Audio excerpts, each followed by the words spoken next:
ከወንድሜ ከዶክተር ምንተስኖት ጋር በጣም አጭር ጸሎት እናደርግና እንጸልይልንና ከዛ ወደሚቀጥለው ነገር እንሄዳለን። የተቀዳ ነው።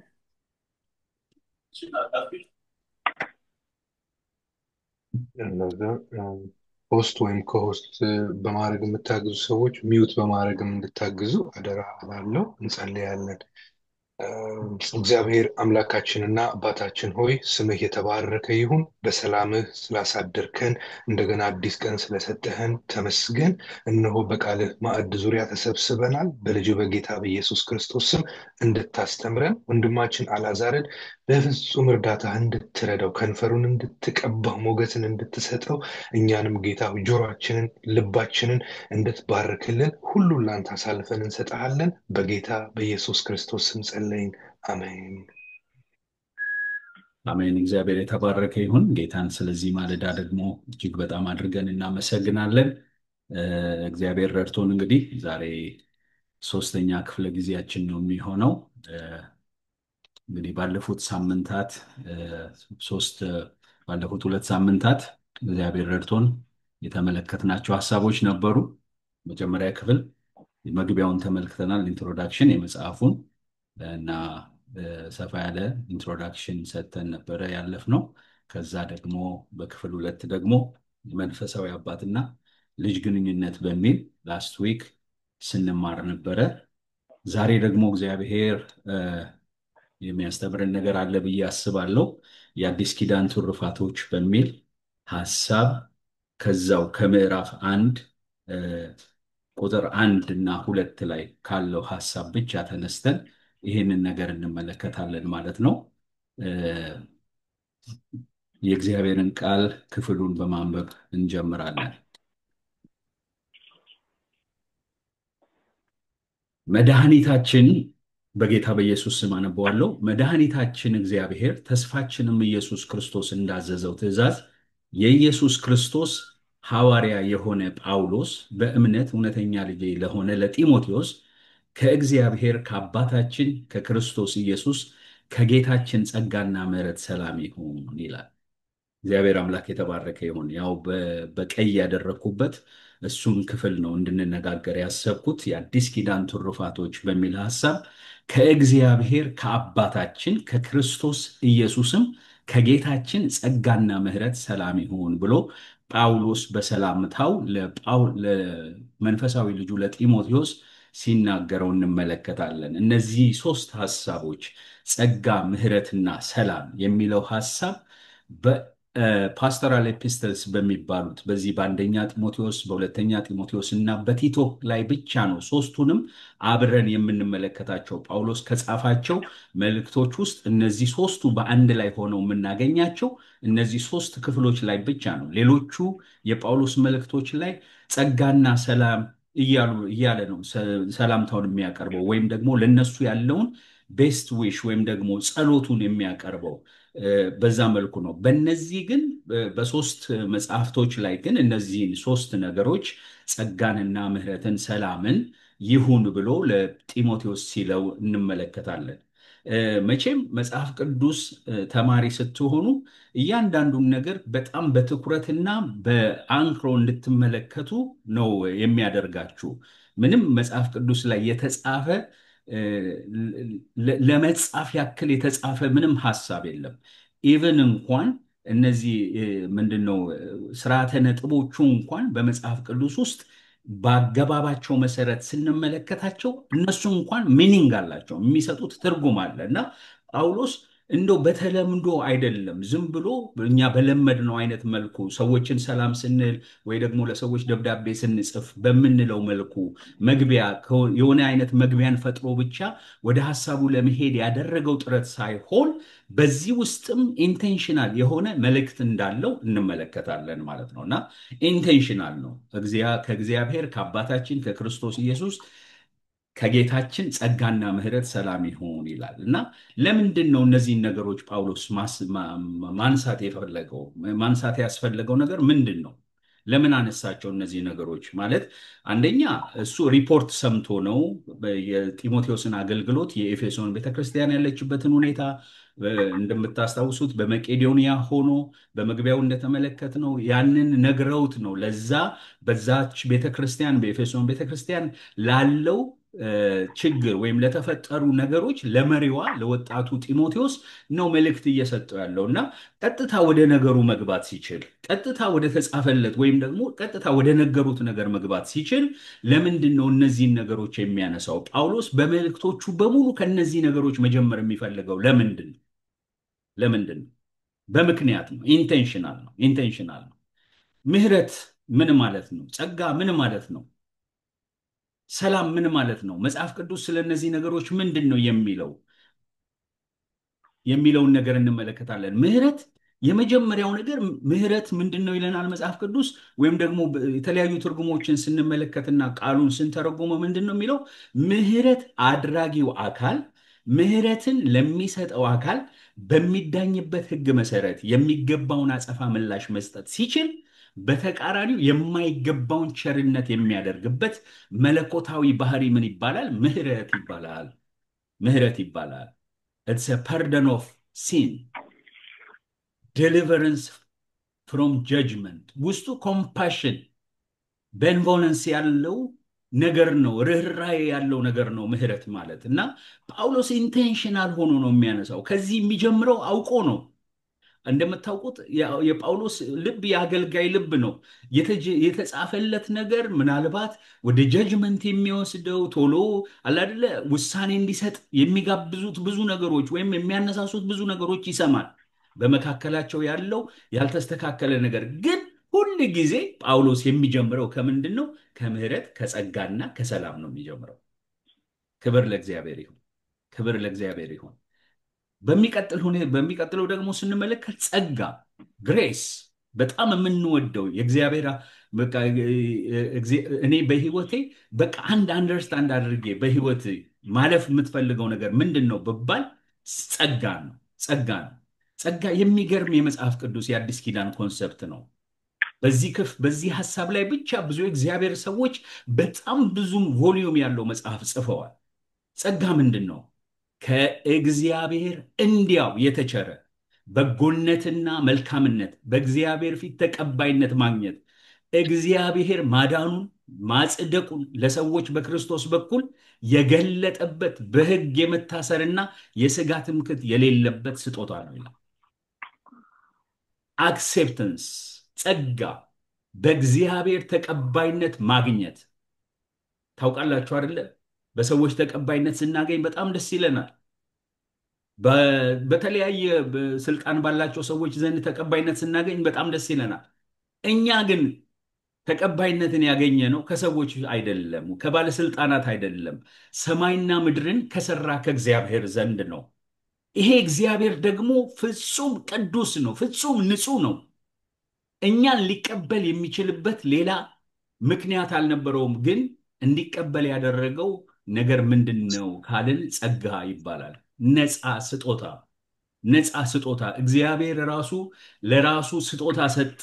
ልጁን ራሱን እግዚአብሔርን ለእኛ ስጦታ ሰጠና እኛ ተገኘን፣ በዛ ጸጋን አወቅን ማለት ነው። ሰላምስ ምንድን ነው?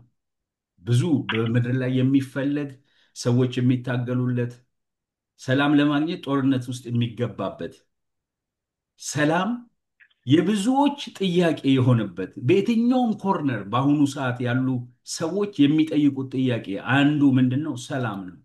ሰላም ሰላምን መጽሐፍ ቅዱስ ላይ ያሉ የመጽሐፍ ቅዱስ አዋቂዎች ሲተረጉሙት ምን ይላሉ? ፍርሃት፣ ስጋት፣ ጦርነት፣ ሁከት፣ ጥልና ክፋት የሌለበት፣ ጸጥታና እረፍት፣ በጎነት፣ ድህነት እንዲሁም ደህና መሆን ያለበት፣ ጥበቃና ከለላ የሆነበት ጠቅላላ ሁኔታ ማለት ነው።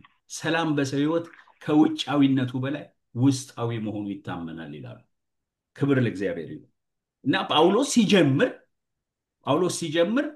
ከዚህ ሲጀምር እንመለከታለን እና ለምንድን ነው ጳውሎስ ከዚህ መጀመር የፈለገው?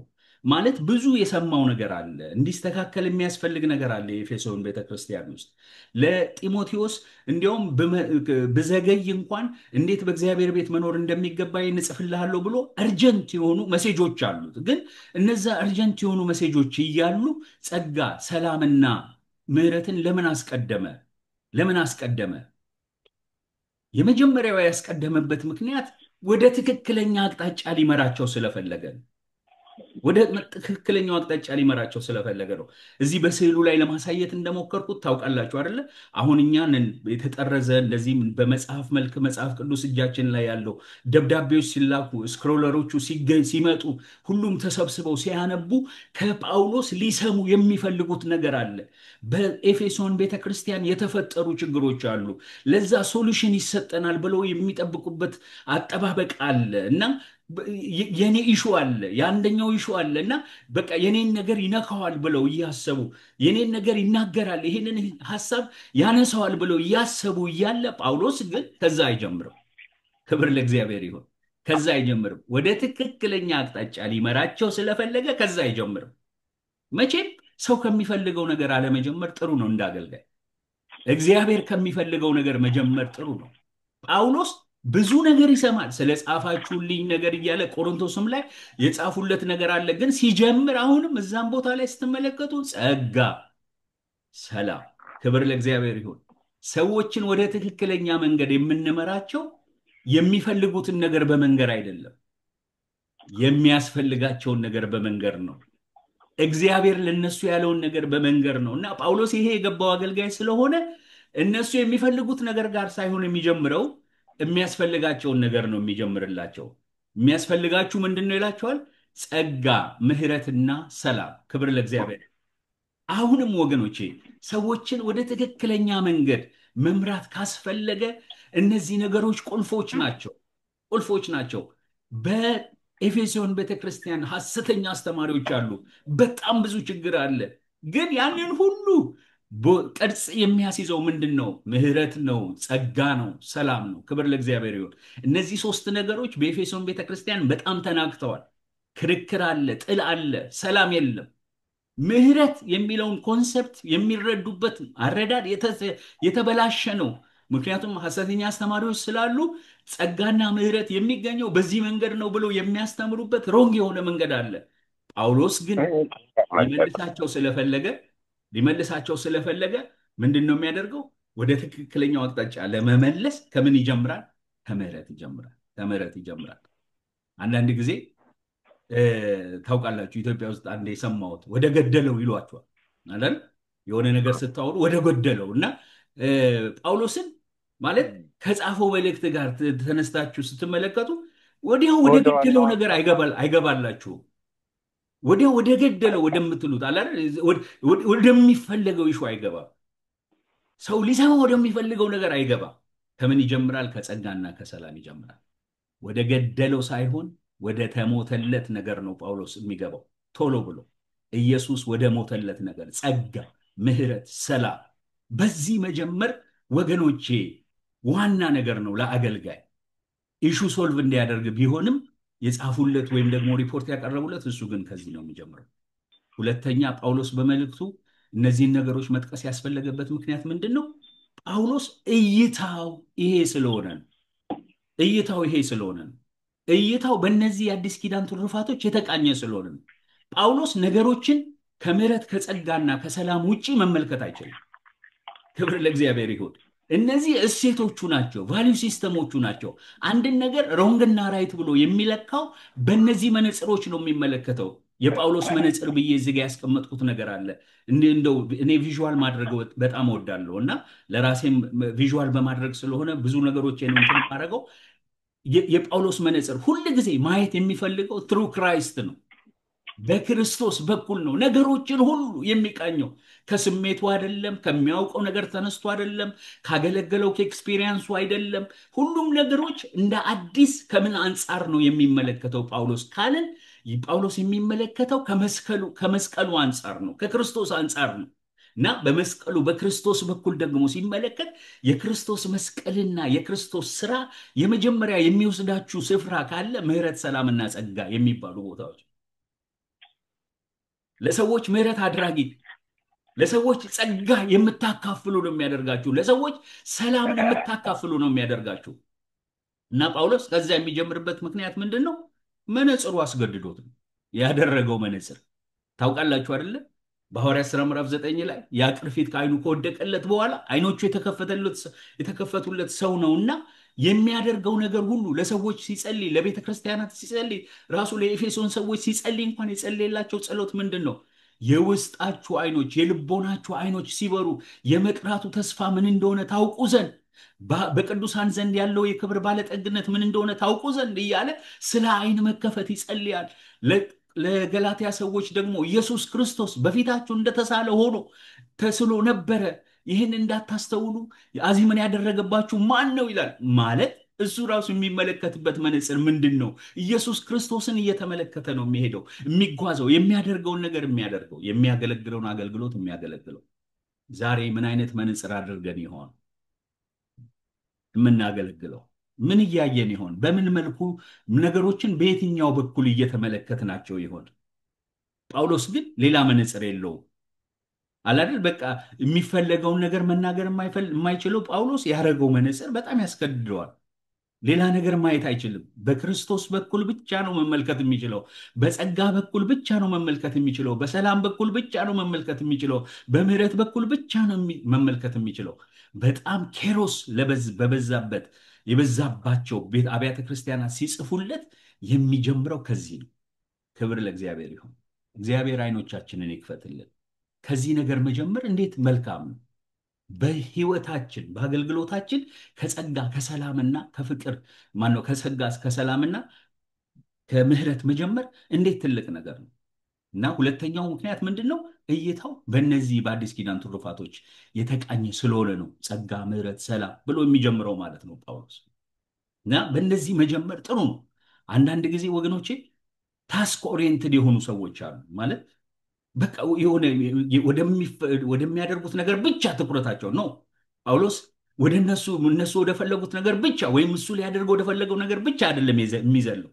የመጀመሪያው እግዚአብሔር ምን ይፈልጋል፣ እግዚአብሔር በዚህ ሁኔታ ውስጥ ምንድን ነው የሚፈልገው ብሎ ይመለከታል። እና ሁል ጊዜ የአዲስ ኪዳን መነጽር ያደረገ ሰው ስለነበረ ነገሮችን ሁሉ የሰማውን ነገር ሁሉ ያየውን ነገር ሁሉ የሚመዝነው በምንድን ነው? በእነዚህ በአዲስ ኪዳን ትሩፋቶች በምህረት በሰላምና በጸጋ። ለዛ ዝም ብሎ ሰላምታ አይደለም አለ አይደል? እኛ ሀገር በተለመደ አንዳንድ ጊዜ ምን ማለትም እንደሆነ በማይገባን መልኩ እግዚአብሔር ይመስገን ይላሉ ሰዎች። ልማድ ነው፣ ልማድ ነው። ኢንቴንሽናል አይደለም፣ ከውስጥ አይደለም፣ አፍ ላይ ነው፣ አንደበት ላይ ነው ያለው። ለጳውሎስ ይሄ እንደዛ አይደለም። አንደበቱ ላይ ብቻ ያለ ነገር አይደለም። ምህረት፣ ጸጋ፣ ሰላም ሲል የሆነ ደብዳቤ ለመጻፍ የሆነ መግቢያ ማድረግ ስላለበት አይደለም። ይሄ ቫሊዩ ሲስተሙ ነው፣ ይሄ እምነቱ ነው፣ ይሄ እይታው ነው። ክብር ለእግዚአብሔር ይሁን። እንደዚህ ያደርግልን እግዚአብሔር። እይታችን እነዚህ ሲሆኑ ወገኖች ነገሮች ወደ ተስተካከለ መንገድ ይመጣሉ። በምህረት መመልከት ስንጀምር፣ በሰላም መመልከት ስንጀምር፣ በጸጋ መመልከት ስንጀምር፣ ክብር ለእግዚአብሔር ይሁን። ስለዚህ ሁለተኛው ሐሳብ ምን አለን? እይታው እነዚህ ስለሆኑ ጳውሎስ። ሶስተኛው ይህንን የጻፈበት ምክንያት ጳውሎስ በመልእክቱ ምሕረት፣ ሰላምና ጸጋን መጥቀስ ያስፈለገበት ምክንያት የዚህ አይነት አጻጻፍ ዘዴ የሚከተሉ ጸሐፊዎች ዘንድ የተለመደ ስለሆነ ነው።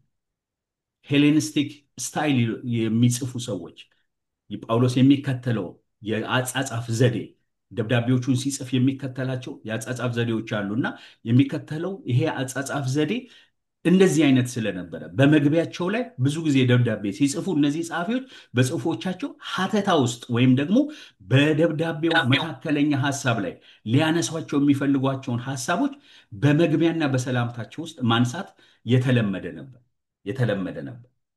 በኋላ ሊናገርበት የሚፈልገውን ነገር አሁን ቀደም ብሎ በመግቢያ ክሉ የሚሰጥ የሆነ ሂንት ይሰጣችኋል እና መግቢያውን ብቻ ተመልክታችሁ ስለምንድን ነው የሚያወራው ጳውሎስ ብላችሁ መገመት ትችላላችሁ።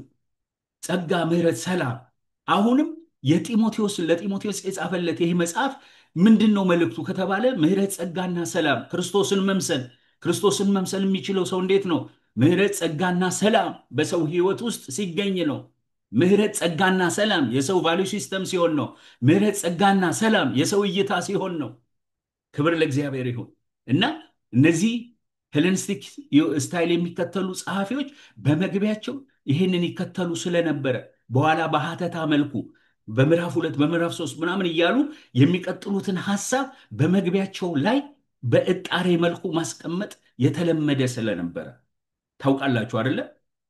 እ፣ እኛ ቤተ ክርስቲያን አንድ የተለመደ ነገር አለ ማለት መጋቢዎቻችን አገልግሎት ስንጨርስ ፕሮግራም ሲያልቅ ቡራኬ ይሰጣሉ እና ቡራኬ ሲሰጡ ብዙ ጊዜ ኢንቴንሽናል ሆናችሁ ከሰማችሁ የተሰበኩ ስብከቶችን ነው እነሱን በማንሳት በዛ ነው የሚባርኳችሁ። ለምሳሌ ስለ መንፈሳዊ ጦርነት የተሰበክንበት ማለዳ ቢሆን ያ ማለዳ ቡራኬው ላይ ብዙ ጊዜ ያንን ነገር ያነሱታል። እግዚአብሔር ይባርካችሁ፣ እግዚአብሔር ይጠብቃችሁ ይሉና ከዛ ምን ይላሉ? እግዚአብሔር በእሱ ፊት ጸንታችሁ የምትቆሙበትን እ ትጥቅ ያስታጥቃችሁ ብለው ከውጊያ ጋር የተያያዘ የሰማነውን ያንን መልእክት በባርኮት መልኩ ያመጡልናል።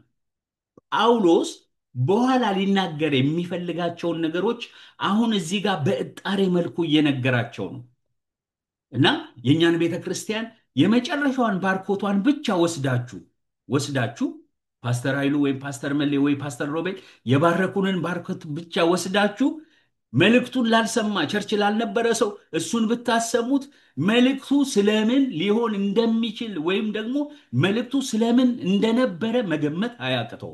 ዋይ? ምክንያቱም እዛ እጣሬ ውስጥ እዛ በበረከት ውስጥ ታጭቆ ያ መልእክት ተሰግስጎ ተቀምጧል እና ጳውሎስ በአጻጻፍ በሚከተለው የአጻጻፍ ሂደት መሰረት ሊናገር የሚፈልገውን ሐሳብ ገና ከመግቢያው ገና በጣሬ ገና በትንሿ በዛች በሁለት በሶስት መስመር ውስጥ ያስቀምጥ ነበር እና ይሄ የተለመደ የሄሌኒስቲክ ስታይል ነበር እና ጳውሎስም ያንን እያደረገ ስለነበረ ነው እነዚህን ሶስት ነገሮች ማንሳት የፈለገው። እና ጳውሎስ ሌላ ሊያነሳ ያስፈለገበት ምክንያት ምንድን ነው? ጳውሎስ ምሕረት፣ ሰላምና ጸጋን መጥቀስ ለምን አስፈለገው ለሚለው ትልቅ ኃላፊነት የተሰጠውን ወጣት አገልጋይ ለማበረታታት ነው። ማለት አሁን ጳውሎስ በጣም ትልቅ ኃላፊነት ለጢሞቴዎስ ሰጥቶታል። በኤፌሶን ቁጭ ብለ ቤተክርስቲያንን ምራት፣ ሐሰት አስተማሪዎችን ዲፌንድ አድርግ፣ ሐሰተኛ ትምህርትን ዲፌንድ አድርግ ብሎ ትልቅ ታስክ ግን ለትንሽ ሰው ተሰጥቷል። ትልቅ ኃላፊነት ግን ኤክስፒሪየንስ ለሌለው ሰው ተሰጥቷል። ትልቅ የሚጠበቅ ነገር ግን ለትንሽ ሰው ተሰጥቷል። ታዲያ ለዚህ ሰው ምንድን ነው የሚባለው? ምሕረት፣ ጸጋ፣ ሰላም ነው የሚባለው ለዚህ ሰው። ምክንያቱም ጢሞቴዎስ በሕይወቱ ትንሽነት አለ የሚሰማው፣ ላክ ኦፍ ኮንፊደንስ ነበረው፣ በራስ አለመተማመን ነበረው በአገልግሎቱ ላይ እና ጳውሎስ ከእድሜው የተነሳ ማንም ታናሽነትን አይናቀው፣ ፍርሃት ነበረ። እግዚአብሔር የፍርሃትን መንፈስ አልሰጠንም እያለ ሲናገሩ እንመለከታለን። ላክ ኦፍ ኮንፊደንስ ስለነበረ ይሄንን ላክ ኦፍ ኮንፊደንስ የነበረውን ወጣት ለማበረታታት ምን ማንሳት ነበረበት ጳውሎስ ካላችሁኝ? ምሕረት፣ ሰላምና ጸጋ። ሃሌሉያ። እዝናት ከኛ የተነሳ አይደለም፣ ከኛ የተነሳ አይደለም። እግዚአብሔር በእኛ የሚያደርገው ነገር ከራሱ የተነሳ እና ጢሞቴዎስ አይዞ፣ ታናሽ ነህ በዕድሜ፣ እውነት ነው ፍርሃት አለ በሕይወት፣ ግን ይህንንም ቢሆን እንኳን ምሕረት አለ፣ ጸጋ አለ፣ ሰላም አለ እያሉ ነው። ክብር ለእግዚአብሔር ይሁን። እሱ ብቻ አይደለም ኢንቲሚዴት እንዲሆን የሚያደርገው ነገር ጢሞቴዎስን በዛ ቤተ ክርስቲያን አሳይን ሲደረግ ጳውሎስን ተክቶ ነው። ጳውሎስ እንግዲህ አገልግሏቸው ከሄደ ከ3 ዓመት በኋላ ነው ጢሞቴዎስን ልኮት እዛ ቤተ ክርስቲያን ላይ አገልጋይ እንዲሆን ያደረገው እና ጳውሎስን መተካት በራሱ ኢንቲሚዴት ያደርጋል። እንዴት እተካለሁ? እኔ እኮ ትንሽ ነኝ፣ እኔ እኮ አልችለውም። ጳውሎስ ያደረገውን ነገር ጳውሎስን ተከትዬ የጳውሎስን እግር የጳውሎስን ጫማ ውስጥ ገብቼ እኔ መሄድ እችላለሁ አልችልም የሚልበትን አይነት እይታ እንዳይኖረው ወይም ደግሞ ይሄ አይነት ስሜት እንዳይኖረው ያንን የሚለውጥ ነገር ነው የሚነግረው። ምንድን ነው የሚለው? ምሕረት ይለዋል፣ ሰላም ይለዋል፣ ጸጋ ይለዋል። there is a grace, there is sufficient grace. ሃሌሉያ። ብቃትን የሚሰጥ ሙሉ ጸጋ አለ ከእግዚአብሔር ዘንድ እና ጢሞቴዎስ ምሕረት፣ ሰላም፣ ጸጋ ከአንተ ጋር ይሁኑ። ሃሌሉያ። እነሱ ከአንተ ጋር ከሆኑ ምንም የሚያሰጋ ነገር የለም። የኤፌሶን ቤተክርስቲያን በጣም ትልቅ ቤተክርስቲያን ነች ወገኖቼ፣ ትልቅ ቤተክርስቲያን ነች። እነ ሐዋርያው ዮሐንስ ያገለገሉባትና አባል የሆኑባት ቤተክርስቲያን ነች። የዛች ቤተክርስቲያን መጋቢ መሆን ለጢሞቴዎስ በጣም ትልቅ ኃላፊነት ነው። ቢሆንስ ቢሆንም ግን እነ ዮሐንስም ቢኖሩ የተከበሩ ሐዋርያት አዕማድ የመሰሉ ሰዎች ቢኖሩም እንኳን ይሄ ትንሽ ሰው ግን ተነስቶ ለማገልገል ጸጋ አለ። ክብር ለእግዚአብሔር ይሁን። እኔ በጣም በቃ ፍሪ የሚያደርገኝ በህይወቴ ሳስበው ደስ እንዲለኝ የሚያደርገኝ የምረካበት ነገር ምንድን ነው ካላችሁኝ፣ የእግዚአብሔር ጸጋ ነው። እና there is sufficient grace። እና ጳውሎስ የሐሰተኛ አስተማሪዎች አሉ፣ ሐሰተኛ ትምህርት አለ፣ ቤተክርስቲያን ውስጥ ብዙ ችግር አለ። እና ጢሞቴዎስ ይሄንን አሁን ይሄ ጢሞቴዎስ ይሄ ወጣት ይሄንን ነገር ማቃናት ይችላል? እንዴት ይችላል? እነሱ ኦርጋናይዝድ የሆኑ ናቸው። በጣም ዌል ስፖክን ናቸው። ብዙ ሰዎች የሚከተሏቸው ሰዎች ናቸው። ታውቃላችሁ፣ ሐሰተኛ የሆነ ነገር አትራክቲቭ ነው፣ ጆሮ የሚስብ ነው። ብዙ ጊዜ እውነት የሆነ ነገር ፈልጋችሁ ካልሆነ በስተቀር ብዙ አትራክቲቭ ላይሆን ይችላል። እና ጢሞቴዎስ የሚያገለግለው አገልግሎት አትራክቲቭ ላይሆን ይችላል። ግን እነዛ ግን ደግሞ ካሪዝማቲክ ናቸው። በራሳቸው እንደፈለጉ የሚሄዱ ሰዎች ስለሆኑ፣ እየሰሙ እግዚአብሔርን እየታዘዙ የሚሄዱ ስላልሆኑ ጆሮ ይስባሉ፣ አቴንሽን ይይዛሉ። ግን እነዛ አይነት ሰዎች ባሉበት መካከል ይሄ ወጣት አገልግል ተብሎ ተልኳል። እና እንዴት ነው የማገለግለው? there is ጸጋ፣ ምህረት አለ፣ ሰላም አለ። ክብር ለእግዚአብሔር ይሁን። ወገኖቼ ዛሬ በምንም ሁኔታ ውስጥ ልታልፉ ትችሉ ይሆናል። በዚህ ማለዳ ግን አንድ ነገር ልንገራችሁ፣ ከእግዚአብሔር ዘንድ ምህረት አለ፣ ከእግዚአብሔር ዘንድ ጸጋ አለ፣ ከእግዚአብሔር ዘንድ ሰላም አለ። የማይቋረጥ ወደ ቅዱሳኑ የሚፈስ የእግዚአብሔር ጸጋ አለ፣ የእግዚአብሔር ሰላም አለ፣ የእግዚአብሔር ምህረት አለ። እና ጳውሎስ ከሚነገረው ፕሮብሌም ሁሉ እንዳለ ሆኖ ግን የሚታየው ነገር የሚፈሰው ጸጋ ነው የሚታየው። የሚታየው ነገር የሚፈሰው ምህረት ነው የሚታየው። የሚፈሰው ሰላም ነው የሚታየው። ክብር ለእግዚአብሔር ይሁን።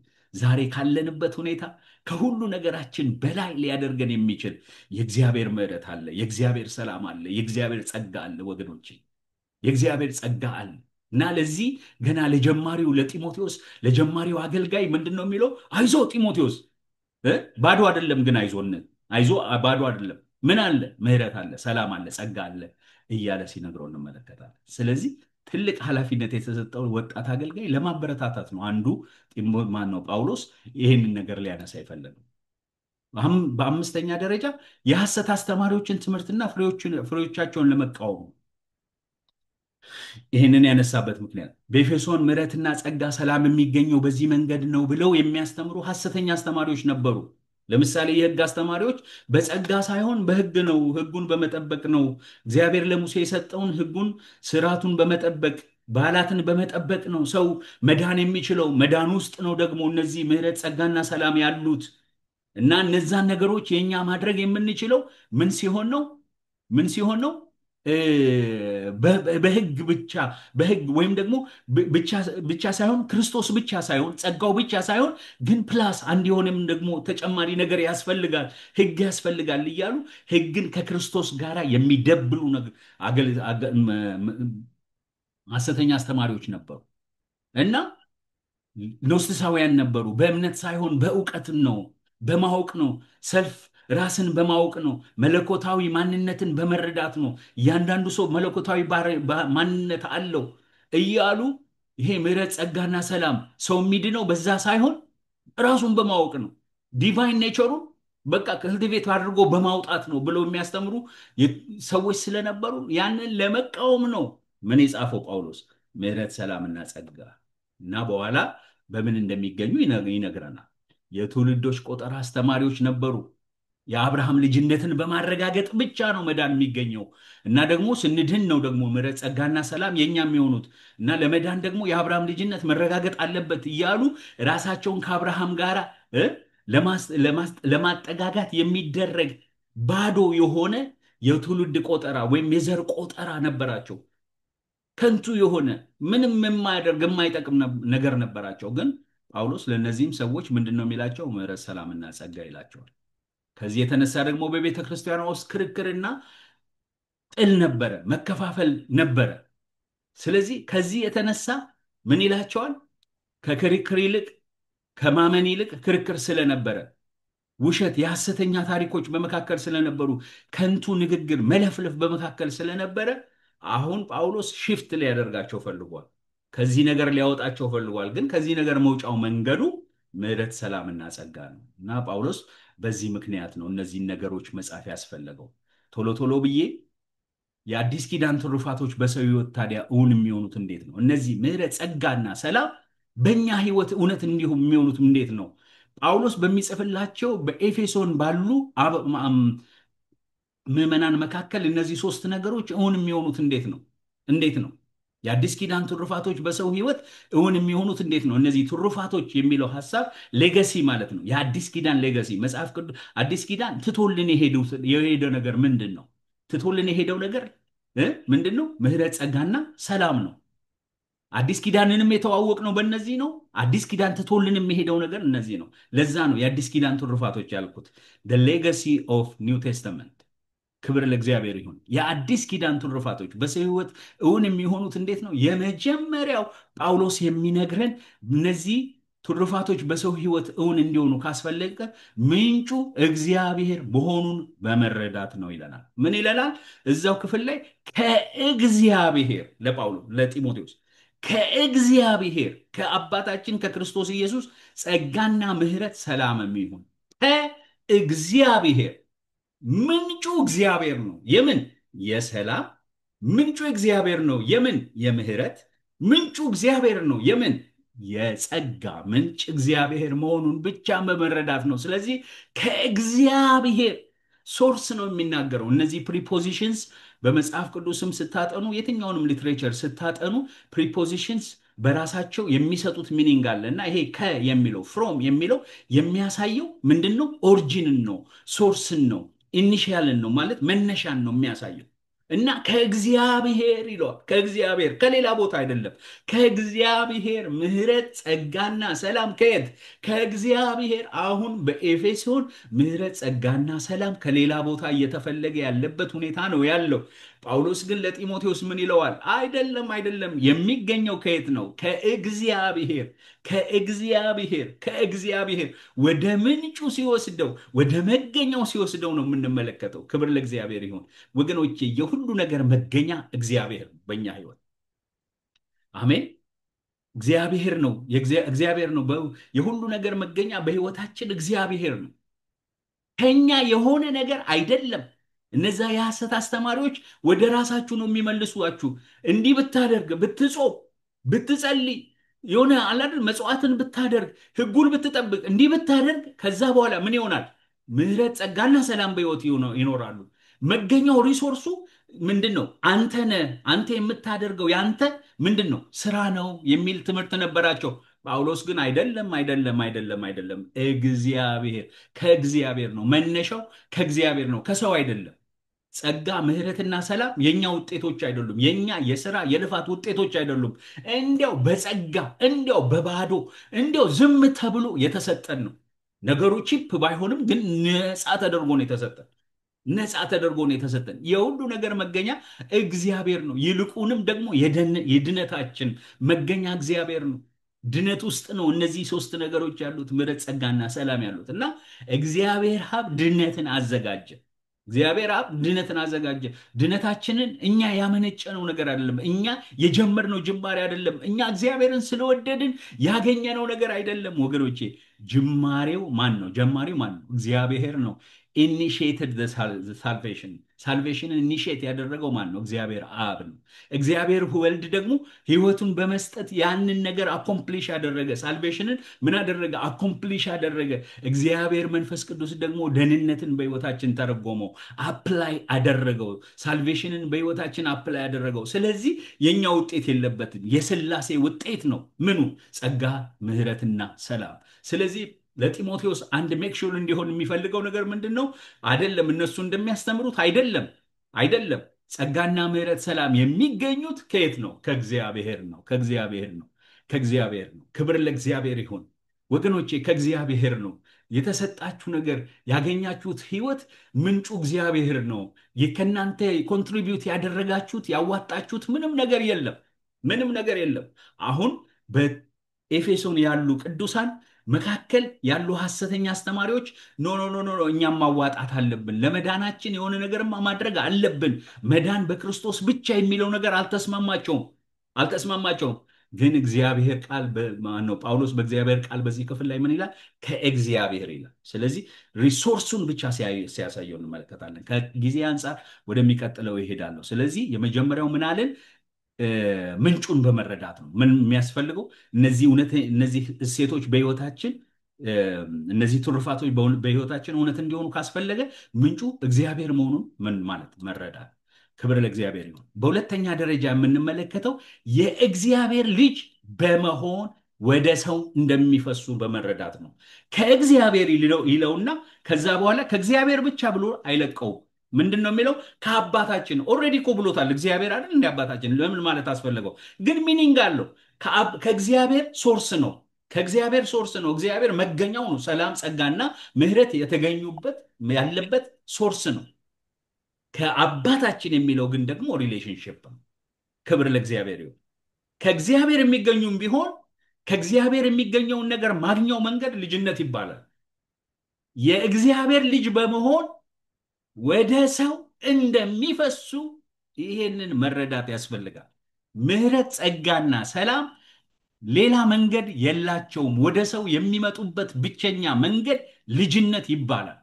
ልጅነት ይባላል። ጸጋና ምሕረት፣ ሰላም ወደ ሰው የሚፈሱበት መስመር አንድ ብቻ ነው። እርሱም የእግዚአብሔር ልጅነት ይባላል።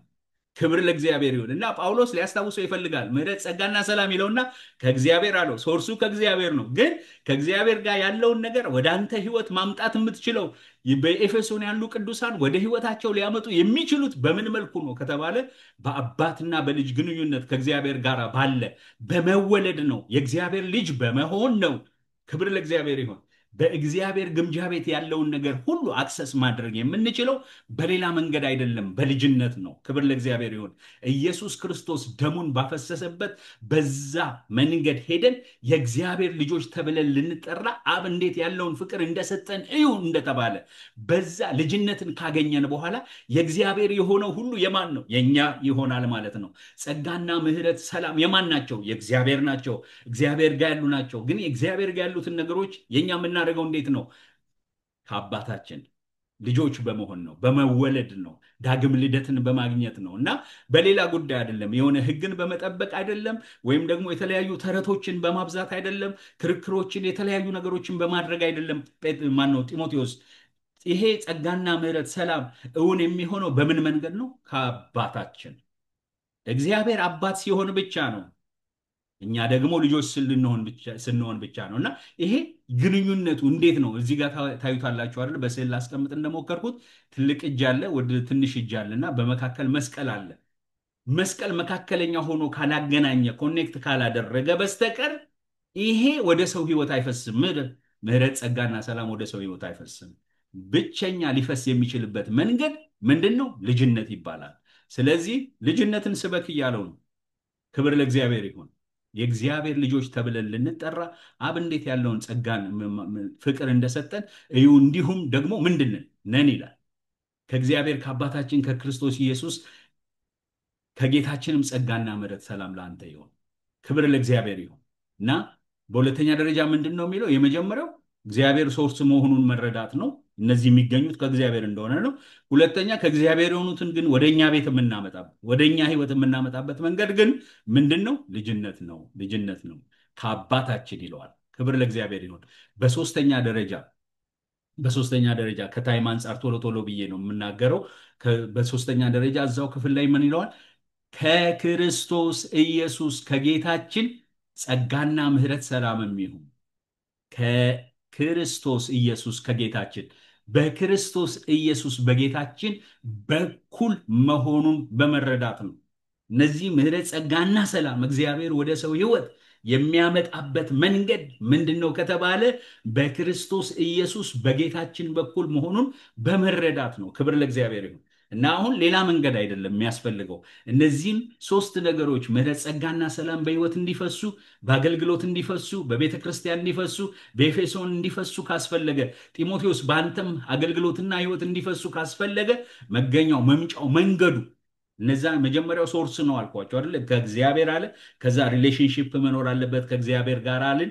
ከእግዚአብሔር ጋር ባለ ሪሌሽንሽፕ ከአባታችን ይልና ከዛ በኋላ አሁን ደግሞ እንዴት ነው ታዲያ ከእግዚአብሔር ጋር በአባትና በልጅ ግንኙነት መሆን የምንችለው?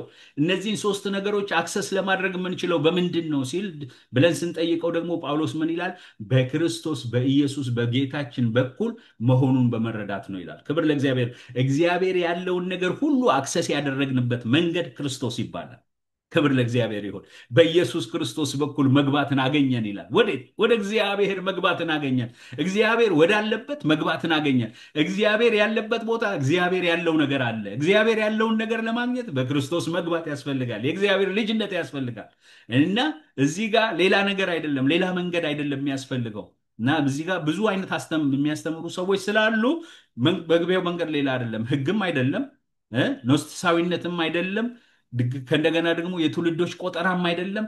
ብዙ አይነት ትምህርቶች አሉ በመካከል ያሉ እነዛ ሁሉ አይደሉም። ማን ነው? ክርስቶስ ነው ዋጋ የከፈለው። ደሙን ያፈሰሰው ኢየሱስ ክርስቶስ ነው። ጸጋና ምሕረት፣ ሰላም ወደ ህይወታችን እንዲፈስ ያደረገው ጌታችን ኢየሱስ ክርስቶስ ነው። ስለዚህ በዚህ መንገድ ብቻ እነዚህ ነገሮች አክሰስ መደረግ ይችላሉ ብሎ ጳውሎስ ለጢሞቴዎስ ሲነግረው እንመለከታለን። ክብር ለእግዚአብሔር ይሁን። ኢየሱስ ክርስቶስ ለዘላለም ጌታ ነው። ዛሬም ወገኖቼ ሌላ መንገድ የለም። እውነትም መንገድም ህይወትም እኔ ነኝ ያለ ጌታ እሱ ብቻ ነው ትክክለኛ መንገድ ወደ እግዚአብሔር መግቢያ። አሁን ብዙ በዚህ ዘመን የምንሰማው ጫጫታ አለ አይደለ? ስለ ቤዛነት፣ ስለ ከክርስቶስና ነው ከእግዚአብሔርና ሰውና እግዚአብሔር እንዴት ይገናኛሉ፣ በሰውና በእግዚአብሔር መካከል ያለ መካከለኛ ማን ነው የሚል ትልቅ ጥያቄ አለ ወገኖቼ። ጳውሎስ እዚህ ጋርም ያንን መልስ ይሰጠናል። ምን ይለናል? ከእግዚአብሔር ያለውን በአባትነት በኩል በእግዚአብሔር አባትነት በኩል ሊገኝ የሚችለው ነገር እንዴት ነው የሚገኘው ይለናል። ከክርስቶስ ኢየሱስ በክርስቶስ ኢየሱስ በጌታችን በኩል መሆኑን በመረዳት ነው። በሌላ መንገድ የለም። በእኛና በእግዚአብሔር መካከል ጣልቃ የገባ መካከለኛ የሆነ ቤዛችን የሆነ ኢየሱስ ክርስቶስ ነው። በሰውና በእግዚአብሔር መካከል አንድ አለ የተባለለት ጌታችን ኢየሱስ ክርስቶስ ነው። ስለዚህ ለጢሞቴዎስ ለወጣቱ አገልጋይ ጳውሎስ ሊያስተዋውቀው የሚፈልገው ወይ ደግሞ ፈርም እንዲሆን በዚህ ነገር ላይ የማይደራደርበት ነገር እንደሆነ ሊያስረዳው የሚፈልገው ነገር ምንድን ነው? የኢየሱስ ክርስቶስ ጌትነትን ነው። ከክርስቶስ ኢየሱስ ከጌታችን ኢየሱስ ክርስቶስ ጌታ ባልሆነበት፣ ኢየሱስ ክርስቶስ አምላክ ባልሆነበት ህይወት ጸጋ፣ ምሕረትና ሰላም ፍጹም ሆነው በሰው ህይወት ሊገኙ አይችሉም። አፍተር ኦል ኢየሱስ ክርስቶስ ላይ ነው እነዚህን ነገሮች እግዚአብሔር ያስቀመጠው። የሰላም አለቃ ተብሏል። ሰላሜን እሰጣችኋለሁ ተብሏል። እኔ የምሰጣችሁ ሰላም ዓለም እንደሚሰጣችሁ አይደለም። እነዚህን ነገሮች ማግኘት አይቻልም ከክርስቶስ ውጭ። ክርስቶስን ያገኘ ግን የእነዚህ ነገሮች ባለቤት ነው። አሁን በዚህ ዘመን ብዙ ጊዜ ካያችሁ ኢየሱስ አይፈለግም፣ የኢየሱስ ግን ይፈለጋል። ታውቃላችሁ አይደለ? ፈውስን ፈልገው ፕሮቴስታንት ቤተክርስቲያን አካባቢ ይመጣሉ፣ ግን ደግሞ ኢየሱስን መቀበል ደግሞ አይፈልጉም። አንዳንድ ጊዜ ካያችሁ ሰዎችን ፈውሷን ይፈልጓታል፣ የሆነ መነካቱን ይፈልጉታል፣ አላደል መዳሰሱን ይፈልጉታል፣ ግን ደግሞ ኢየሱስን አይፈልጉትም። አያችሁ፣ ኢየሱስን ሳንፈልግ ኢየሱስ ጋር ያለውን ነገር ማግኘት አንችልም። ኢየሱስን ስናገኝ ግን ኢየሱስን ስናገኝ ግን እግዚአብሔር ጋር ያለ ነገር ሁሉ የኛ ነው። ምሕረት፣ ጸጋና ሰላም። ክብር ለእግዚአብሔር ይሁን። እግዚአብሔር አምላክን አመሰግናለሁ። በዚህ ክፍለ ጊዜ እንድንመለከት ያሰብኩት ይህንን ነው። በሳምንቱ መካከል እንድናጠናው ያሰብኩት የሳምንቱ የቃል ጥናት ጥቅሳችን ብቻውን አምላክ ለሚሆን ለማይጠፋው ለማይታየውም ለዘመናት ንጉሥ ምስጋናና ክብር እስከ ዘላለም ድረስ ይሁን አሜን ይላል። ክብር ለእግዚአብሔር ይሁን። በየሳምንቱ አንዳንድ ጥቅሶች እንዲህ ካጠናን ከዛው መጽሐፍ ባይ ዘ ኤንድ የተወሰኑ ጥቅሶችን በቃላችን መያዝ እንችላለን ማለት ነው። እግዚአብሔር አምላክ ይባርካችሁ። እኔ ጨርሻለሁ። በዚሁ እናቆማለሁ።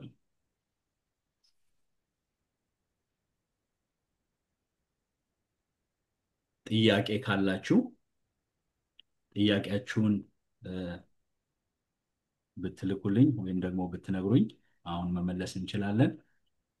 ከዛ በተጨማሪ ደግሞ የሚቀጥለው ሳምንት የጥያቄና የመልስ ጊዜ ነው የሚሆነው። እንዳልኳችሁ እንግዲህ አሁን ዛሬ 3 ሴሽን ነው የተማርነው እስከ ዛሬ ድረስ ማለት ነው። መግቢያውን ተመለከትን፣ የአባትና የልጅ ግንኙነትን ተመለከትን። ከዛ በኋላ ደግሞ ዛሬ ደግሞ የአዲስ ኪዳን ትሩፋቶች በሚል ተመልክተናል። ስለዚህ በእነዚህ 3 ሀሳቦች ላይ በይበልጥ ደግሞ በየሳምንቱ እያቆምኩኝ በመሀል በመሀል ጥያቄዎችንም ስላልተቀበልኩኝ የሚቀጥለው ሳምንት ጥያቄ የምንመልስበት ጊዜ ነው የሚሆነው። ግን ደግሞ ጥያቄ ሳይጠፋብኝ ዛሬውኑ ብጠይቅ የምትሉት ሰዎች ደግሞ ካላችሁ ዛሬውኑ ብትጠይቁም ደግሞ እ፣ ጥያቄውን ለመመለስ እሞክራለሁኝ። እግዚአብሔር አምላክ ይባርካችሁ። ጥያቄ ካላችሁ ጠይቁ። አላዛር እግዚአብሔር አምላክ ይባርክህ። አሜን፣ አብዛኛው አሜን፣ አሜን። አክቹዋሊ ጥያቄ ሳይሆን እንደው ሁሉም ሰው ስላለ ሊደርስም ሁላችንም አለን እና እንድትመልሰው ሳይሆን እንድናሰላስለው ብዬ ነው። ስፔሻሊ አሁን ባለፈው ሳምንት ባስተማርከው ላይ የልጅና የአባት ግንኙነት እንዴት እንደው በምን አይነት ትምህርት ኦፍ ኮርስ አንድ ነገር ነው። ትምህርቱን ደግሞ ወደ ትክክለኛ አካሄድ እና አቋም ማምጣት ሌላ ነገር ነው እና በዳያስፖራው በተለይ በዳያስፖራ ባለች ቤተክርስቲያን ኖት ነሰሰርሊ አስ ማለት የኛ ቸርች ብቻ ሳይሆን በጠቅላላው ብቻ በዳያስፖራ ያለው ቸርቾች እንዴት ልናመጣው እንችላለን? ምክንያቱም ዌር ኮሌክሽን ኦፍ ዲፍረንት ባክግራውንድስ እንደ ኦልሬዲ አምኖ የመጣ ሰው ስብስብ ነው እና እንዲሁ እንድናስበው ነው። ሃው ካን ዊ ብሪንግ ዳት ዩኒቲ ቅብብሎሽ እንዲኖር ልጅ እንደ ልጅ አባቶች ደግሞ እንደ አባት በሙሉ ነፃነት በአንድ መርህ በክርስቶስ ቤተክርስቲያን ለክርስቶስ መንግስት በሚለው ተቀባብሎ እንዴት ያንን ወደ ምድር አውርደን እንዴት መስራት እንችላለን እንደው የሚለውን ነገር ብናስብ እያሰብኩኝና እንደው ሄልን ለማለት ነው ሁላችንም እንድናስበው። እግዚአብሔር አምላክ ይባርክህ አላዛር። ተባረኩ። ያው እንግዲህ ምንድነው እንደዚህ አላዛር አይነት እኔም ጥያቄ አለኝ። እሺ፣ አንድ ጊዜ ቺንት ልበልና የአምሳልን ሁል ጊዜ ምንድነው እኔም ብዬ የማስበው እንደዚህ አይነት ነገሮችን ከሰዎች መጠበቅ ሳይሆን ከራሳችን መጀመር። ምን ማለቴ ነው? እኔ እኔ ለስንቶች መንፈሳዊ አባት ሆኛለሁ፣ ወይም ደግሞ ለእኔ ደግሞ መንፈሳዊ አባት እንዲሆኑ ሰዎችን ምን ያህል አላው አድርጌያለሁ። አንዳንድ ጊዜ ሰዎች ወደ እኛ እንዲመጡና ያንን ነገር እንዲያደርጉልን ሳይሆን እኛም ወደ ሰዎች ሄደን ለምሳሌ አባት እንዲሆኑን የምንፈልጋቸውን ሰዎች እኛ አቬሌብል በመሆን ራሳችንን ቫነረብል በማድረግ ለነሱ ግልጽ አድርጎ በማሳየት ከዛ በኋላ ሪሌሽንሺፑ ዴቨሎፕድ እየተደረገ ሳናውቀው እዛ ሁኔታ ውስጥ ገብተን እናገኘዋለን እንጂ ኢንቴንሽናል ሆነንም እንደው በእንትን የምንፈልገውም ነገር አይደለም። እና የሪሌሽንሺፕ ጉዳይ ያው ቢውልድ የሚደረግም ነገር ስለሆነ እኔ በዚህኛው ወገን ሆኖ ከመጠበቅ ይልቅ እኛም ደግሞ መሄድን ብናደርግ ጥሩ ነው ብዬ አስባለሁ። በዚህ በዌስተርን በዚሁ ዓለም ያለን ሰዎች ማለት ከኢትዮጵያ ውጭ ያለን ሰዎች ደግሞ እውነት ነው ዲፍረንት ባክግራውንድ አለን ምናምን፣ ግን ቢሆንም ደግሞ ግን አባቶች ግን አሉ፣ መንፈሳዊ አባቶች አሉ በየቦታው እና ባለፈውም ሳምንት የተጠየቁት ጥያቄ አለ። የግድ የወለዱን በመንፈሳዊ መንገድ የወለዱን ሰዎች አይደሉም አባቶች ሊሆኑን የሚገቡት። ማለት በአባትነት ሮል ውስጥ መጽሐፍ ቅዱስ ምን ይላል? ለምሳሌ ክርክር በነበረበት በቆሮንቶስ ቤተክርስቲያን ውስጥ አጵሎስ አጠጣ፣ ኬፋ ተከለ፣ አጵሎስ አጠጣ፣ እኔ ኢየሱስ ነኝ የአጵሎስ ነኝ ምናምን ስለሚባባሉ ስለነበረ እና ምን ይላል? ጳውሎስ አጠጣ ወይም ደግሞ አጵሎስ አጠጣ፣ ኬፋ ደግሞ ተከለ። የአንዱ ኢንሮል የአንዱ እግዚአብሔር የሰጠው ነገር የመትከል ነገር ሊሆን ይችላል፣ አንዱ ደግሞ የማጠጣት ነገር ሊሆን ይችላል። እና አሁን የተከሉን ሰዎች ሌላ ሊሆኑ ይችላሉ፣ የመጀመሪያ ትምህርት ያስተማሩን ሰዎች ሌላ ሊሆኑ ይችላሉ። አሁን ደግሞ እዚህ ስንመጣ ደግሞ ያገኘናቸው ሰዎች ሌላ ሊሆኑ ይችላሉ።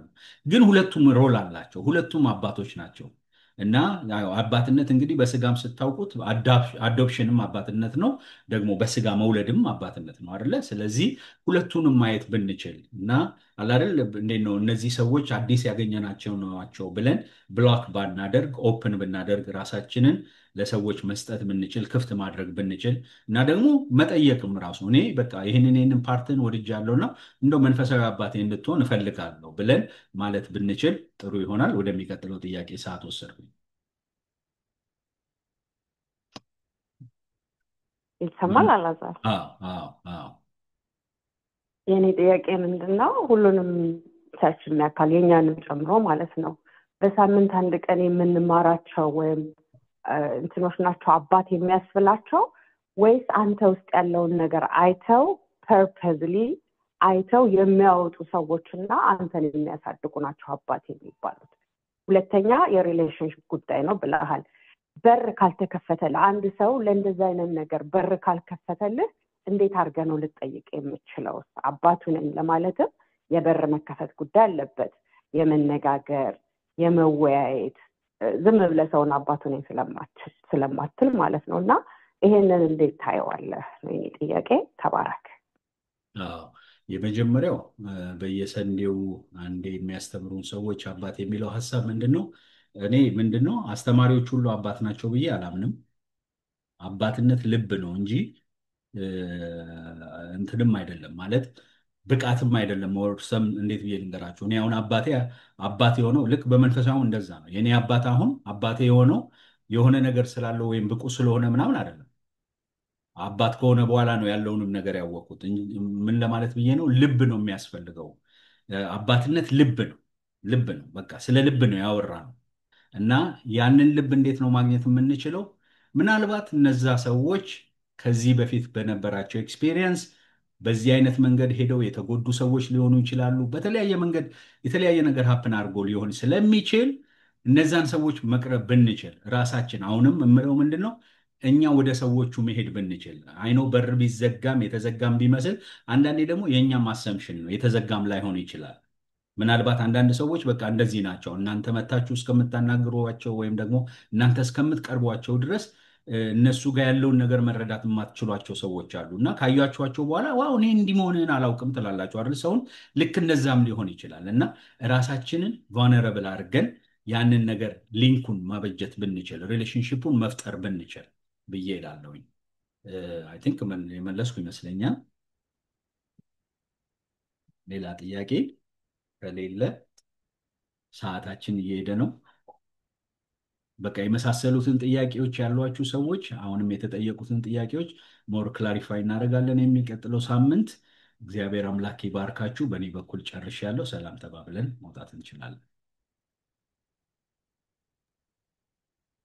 እግዚአብሔር ይባርክህ አላዛር። ጌታ ይባርካችሁ ወገኖች።